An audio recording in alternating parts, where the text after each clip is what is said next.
Okay, so now I'm going to start all over and say the same thing again. Um, just as a reminder that all of our district and state officers are expected to first and foremost be a 4-H member at the local level. You are a role model and a spokesperson for our land grant university system, which is what 4-H belongs to. Just because you are an officer at a above county level does not mean you're shown any sort of preferential treatment. You are still a 4-H'er just across the board. You are all the same. You just have a little bit more responsibilities that you've taken on. One thing that's important to remember about district officers is that you do lose your, oh man, I hate saying this word, anonymity. Anonymity? No, that's not right. That's a ocean animal. Um, you can't just be a face in the crowd anymore. You are a public figure. People are going to know who you are, and that any action or also your inactions can be scrutinized. And we need our district officers to act without being pressured. That means you need to be looking around to see what you should be doing and not waiting for an adult to tell you what you should be doing.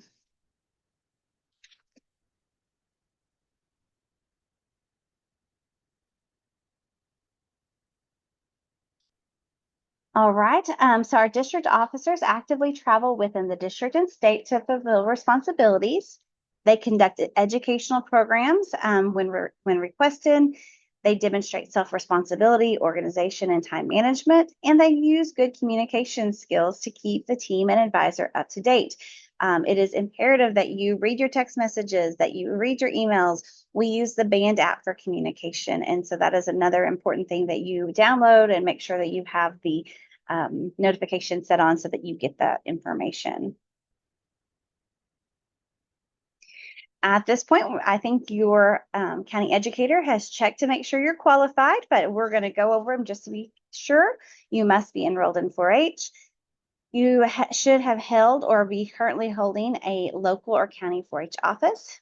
You must be in the 9th to 12th grade by September 1st. Oh, that should say 2024. You must be have residency and be available within the district during the year elected to fulfill the duties of office. You must be a county delegate and attend state roundup in the year seeking office, which should say 2025. So our district officers will need to plan on being at roundup in the summer of 2025. You must be a current certified volunteer in your county. That means that you have gone through the working with minors training as well as civil rights with your county educator. And then you also must attend an officer candidate workshop like you are doing today.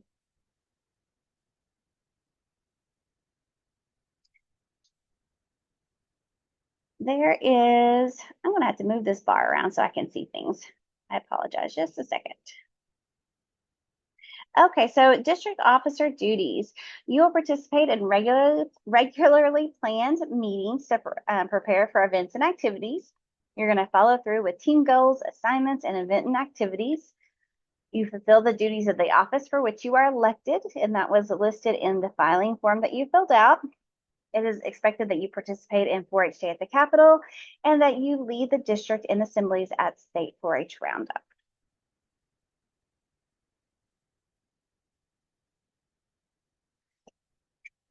Excuse me. District officers are the ones who plan and conduct district leadership training and team leadership conference. And we also assist with district events and activities throughout the year. We typically, if possible, the whole district officer team is at the public speaking contest in the spring. We usually hold one of our meetings at that event if everyone can be there. We like to see our district officers at FCS Skill Day and others throughout the year. And sometimes there are just duties that arise throughout the year. Occasionally, we get asked for a speaker for an activity, or you just never know when the need will arise, and a district officer is the one who could best fulfill that responsibility. So here are some important dates to keep in mind. The 4-H district officer retreat is going to be November 15th and 16th. This is a required training. It was listed on the filing form. We are giving some leniency for that November 15th because that is a Friday. And if you are, if you play football, if you're in the band, if you're in cheer, then we understand that you have obligations on that Friday, but we will expect you to be in Stillwater bright and early on November 16th to join your team in the retreat. There will be scheduled meetings throughout the year. They typically are about every other month. The last couple of years, I've tried to schedule those just kind of as we've gotten closer to that month, but it's just been really hard to get everybody on the same schedule. So more than likely, we're going to do our best to at least pencil in some dates at our district officer retreat. There is the leadership team retreat in June. This is an optional activity. This used to be our main retreat that the district officers go to, but we realized that we really needed to start getting together as a team prior to June. And so that's this district officer retreat in November is new for our district. As a result, you are still welcome to go to leadership team retreat. It is a great way to get to know the state staff as well as state officers, other district officers if they attend, and the ambassadors. So I highly recommend it. I will not be there. It is during our district horse show, and it was just been really hard for me to juggle the two the last couple of years. Another date that you definitely need to have on your calendar is the State 4-H Roundup, which will be July 23rd through the 25th in 2025. And then thinking way, way ahead, if you are elected as district officer, you are expected to be at Team Leadership Conference in October of 2025.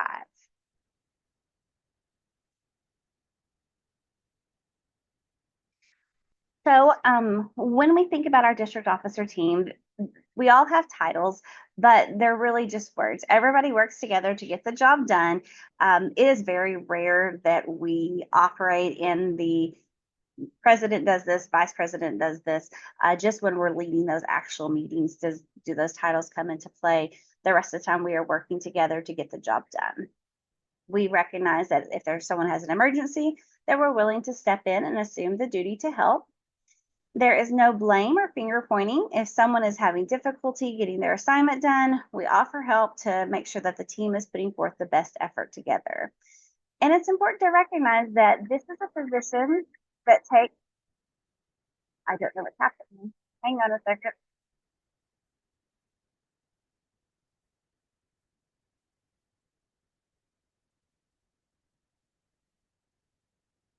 Okay, it went away just as quick as it started.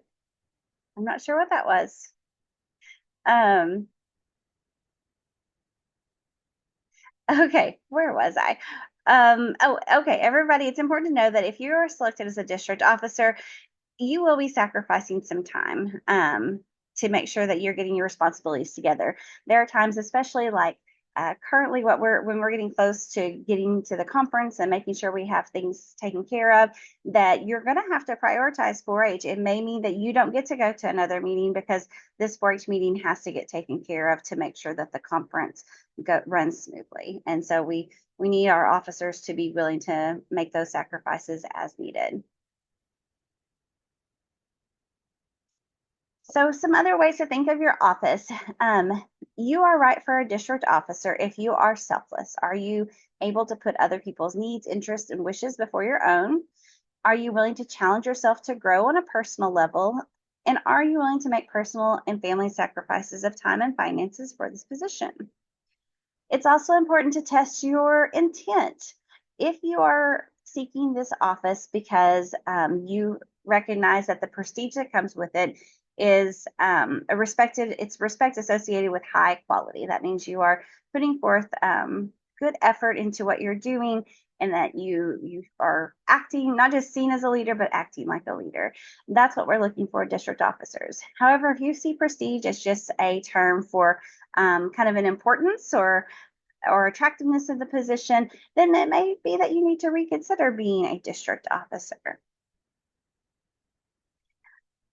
We all have 24 hours in the day, and it is your responsibility to decide on how you prioritize and get the things done that you have committed to. Any questions so far? No? All right. If you're able to, could you go ahead and put on your camera so I can recognize faces when I see y'all in a couple weeks? Thanks, Rebecca. Aubrey Square Change. I actually know what Aubrey looks like. Hi, Grace. Thank you. Thank you. All right, very good. So we have a district officer uniforms, and they are at the expense of the district officer. There's the formal uniform. This is the green jacket that you've seen. If you choose to, you can choose to either wear a black dress, or you can do a white shirt, tie, and slacks, and then black dress shoes for either outfit. Yeah. Um, we have an informal uniform. This is a polo that is worn with shorts, capri, slacks, skirts. Then we have our casual uniform, the leadership team t-shirt. You can wear these with jeans, denim shorts, capri, sandals, tennis shoes. We usually kind of talk about what kind of bottoms we want with our tops that we wear. We do provide, the district office provides the name tag for our district officers. I will say that really out of all of these, we probably wear the casual shirt the most often. But luckily the polo and the green jacket are the same that are used at the state level. And so and we won't change them from year to year. And so if you run for another office another time, you'll be able to rewear those for the next year. So for the campaign process, you will want to prepare a campaign poster. It is to be 22 by 28. No glitter allowed. This is a rule of the facility. And so I don't want any of us to have to pay that deposit. And so there will be no glitter on posters. It is recommended that you maybe stick your poster to foam board so that it is a little bit more sturdy. A lot of times the regular poster board kind of wibbles and wobbles everywhere, but you will need to cut down the foam board to the appropriate size.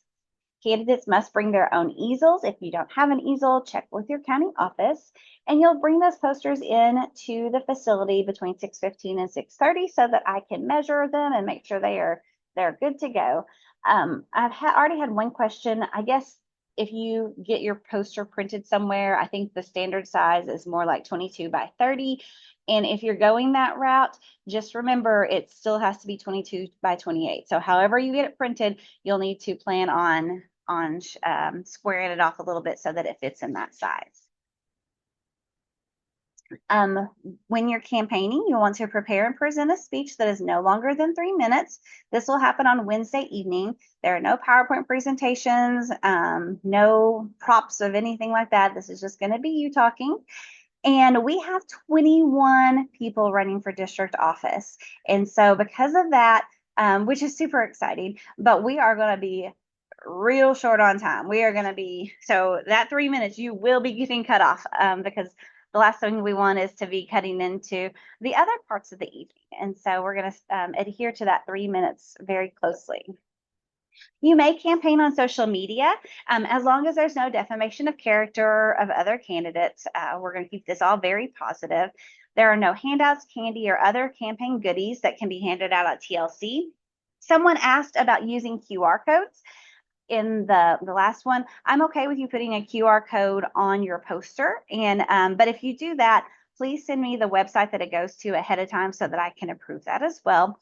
There's also questions about like wearing t-shirts with your stuff, and we don't wear any sort of campaign stuff either. So your poster and your speech is what you get to use, and social media are the things that you can use for campaigning. Anything else is not allowed. So our candidates will participate in a town hall meeting and respond to questions from voting delegates. Now, I should have updated all of this because we have so many of you. It's not going to look exactly like this. Candidates did submit questions. What we'll end up doing is bringing all of the delegates for one office up together. So let's say all the photographers will come up and we will ask them one question. So we'll draw and the county will come up and they'll ask one question and everybody will get a chance to to answer. We will put you in the order in which to answer. I will draw the names out ahead of time and put them in the script, but it will be randomized how you answer. Voting delegates, yep, voting delegates will provide their questions to the town hall meeting. Yep, and then the counties are drawn to say who's going to ask this question. So you'll get one question per office. That office will go sit down, and then we'll do the next one. Now, in the event, oops, sorry, I'm getting ahead of myself. So each candidate, you'll just all be asked one question. Yep, we'll rotate. And you'll each have 1 minute to answer the question. Counties will caucus. Let me add one more thing. So the town hall meeting, they will also, the county voting delegates will have a sheet that they fill out to kind of rank the answers that the different delegates get. Those are only used in the event of a tie. And if there is no clear majority after the election, so let me back up, I apologize. So that is town hall. Those things happen on Wednesday. On Thursday at lunch, the counties will meet during lunchtime for their county caucus, and the voting delegates will cast the ballot on behalf of their county. So they are representing their county. They don't get to just make the vote for the choice on their own. If there's no clear majority for an office, we will have a runoff, because some of our offices have, 3, 4, 5, I think even 6 maybe kids running. We're definitely going to have some runoffs. And so if this occurs, what we'll do is let the candidates know Thursday afternoon. And so before we actually start the banquet on Thursday evening, we will do another round of town hall questions. Oh my goodness, I'm sorry, my dog. We'll do another round of town hall questions, and you'll know again, you'll get a chance to introduce yourselves again and to say, hang on, let me calm down some dogs so y'all can hear me. I'm so sorry.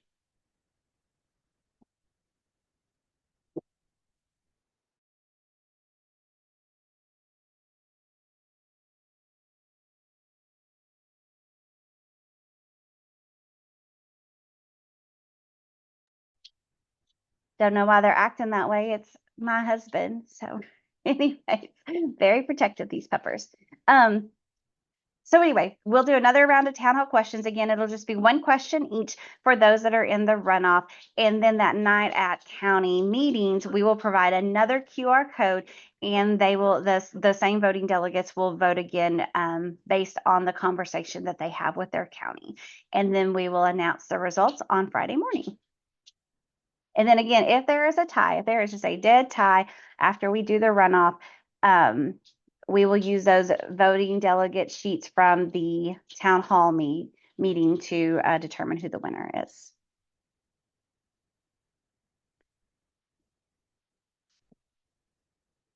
So when it comes to your speeches, professional dress is appropriate. And this could be a suit with coat and tie. It could be a dress. It could be a skirt with a nice top. You want to be sure and wear appropriate shoes. If you are an ambassador or have any sort of the green jackets already, those are not allowed for the speeches. There are no costumes or props allowed, no pre-recorded music or musical instruments. However, if you are running for a recreational leader, you may lead a song or activity as long as it fits within that 3-minute time. So that means your song and your speech all have to fit in that same amount of 3 minutes. Okay, so I've rattled on. What questions do you have?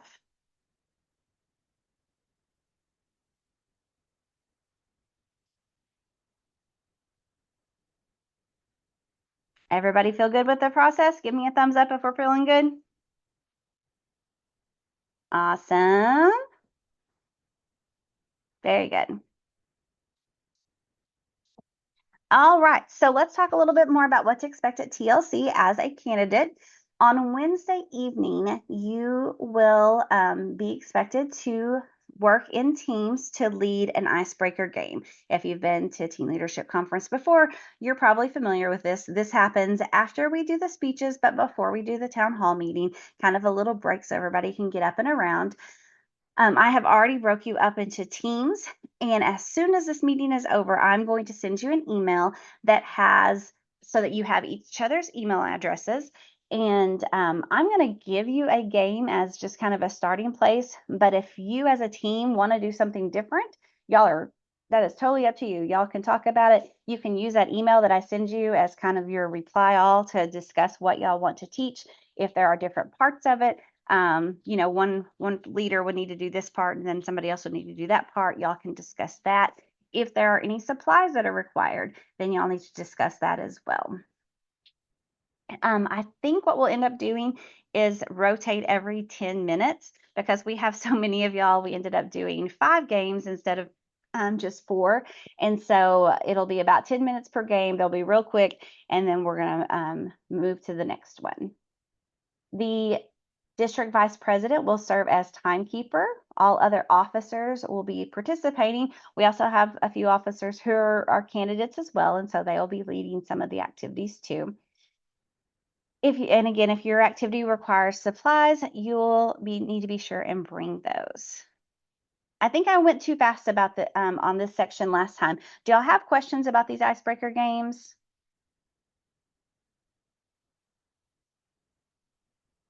Feel okay about that? And like I said, you do not have to use the one that I send you. I just know that sometimes we need to get our wheels turning. If you use a different one, just let me know, email me, and that way I can double check that it's not the same one that another group is using. But you will be getting those just as soon as we get done here today.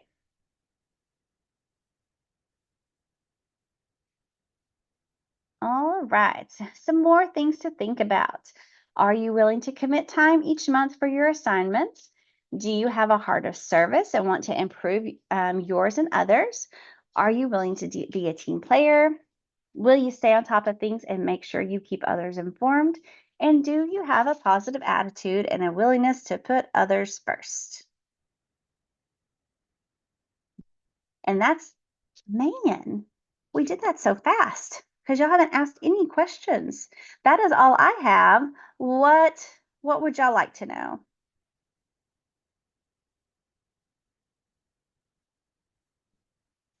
No questions? All right. Well, that's okay. Well, guys, if y'all don't have anything else, when I send this email later, you should already have this information, but be sure and look. You'll obviously have my email, you'll have my cell phone number. That's really the best way to communicate with me is my cell phone. Texting is usually the quickest way, but I'll answer a phone call if I'm able to. If anything comes up, y'all just let me know. Megan, did you have a question? I did. Hey, sorry, we're at a dealership. So I missed the part if there's a tie between you. Do they then give another speech or answer another question? I missed that part. Sure. So there's kind of a couple steps after the first round of voting. If if it's too close to call, we'll do a runoff election, and that's only if there's 3 or more. And then after the runoff election, or if there's not a runoff election, if it's just a straight up tie between 2 people, then we will take the score sheets that the county delegates filled out during the town hall meeting, and we will use those scores to determine who is the winner. So they don't give another speech or anything like that. No. And Okay. after, if they do end up having to be part of a runoff, they will just answer another town hall question. They won't actually they're going to give one speech. They'll definitely answer one town hall question, and there's a chance that they will have 2 town hall questions. So, Okay, thank you. yeah, no problem. No problem. All right, guys. Well, if you have anything else that comes up between now and October 16th, please let me know. Otherwise, I will see you then. Thank you so much. Have a Thank good you. one. Thank you. Bye. Bye-bye. Thank you.